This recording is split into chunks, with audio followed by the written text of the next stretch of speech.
भारत रत्न बाबा साहब डॉक्टर भीमराव अंबेडकर जी की 135वीं जयंती के अवसर पर मैं उनके चरणों में नमन करके अपनी विनम्र श्रद्धांजलि अर्पित करता हूं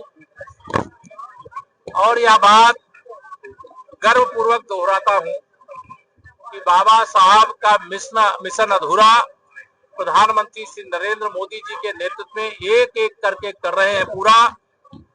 बाबा साहब का एक ही स्वप्न था, शिक्षित बनो, संगठित रहो और अपने लिए जो न्यायपूर्ण अधिकार है उसके लिए संघर्ष करो। और आज उनको संघर्ष की आवश्यकता नहीं पड़ रही, लेकिन उनके जो अधिकार हैं माननीय प्रधानमंत्री मोदी जी, आदरणीय मुख्यमंत्री योगी जी के नेतृत्व में डबल इंजन के सरकार के द्वारा पूरा करने का काम किया जा रहा है। जहां दूसरी तरफ कांग्रेस हो, सपा हो, बसपा हो, इन लोगों ने बाबा साहब के नाम का तो इस्तेमाल किया, लेकिन बाबा साहब जो चाहते थे उसमें से कुछ भी नहीं किया। भारतीय जनता पार्टी ने पंचतीर्थों का निर्माण किया। भारतीय जनता पार्टी बाबा साहब को सामाजिक न्याय का देवता मानती है। सर, अखिलेश यादव और कांग्रेस पार्टी यूपी की कानून व्यवस्था पर सवाल खड़े कर रही, कह रहे कि जयंती मना रही बाबा साहब का और दलितों की हत्या हो रही है।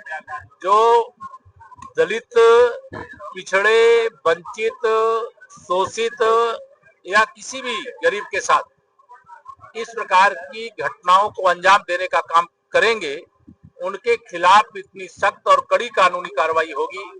ये सपा बसपा कांग्रेस की सरकार नहीं है, भारतीय जनता पार्टी की सरकार है और कानून व्यवस्था से खिलवाड़ करने वालों का अंजाम क्या होता है, जो खिलवाड़ किए हैं उनको इसका अंजाम भुगतने के लिए तैयार रहना चाहिए। कानून के हिसाब से सख्त जल्द से जल्द कार्रवाई।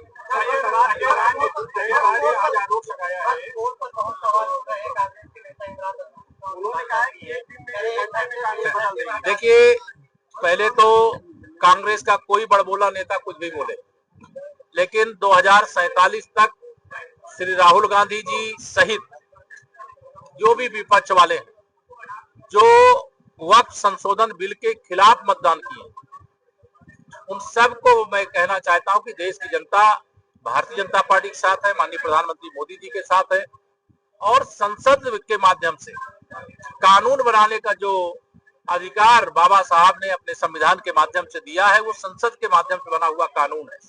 उसके अनुपालन से इस देश के गरीब मुसलमानों का भला होगा, उनके जीवन में खुशहाली आएगी, उनकी गरीबी दूर होगी, उनको शिक्षित होने का अवसर मिलेगा, उनको रोजगार पाने का अवसर मिलेगा। और ये जो भाजपा विरोधी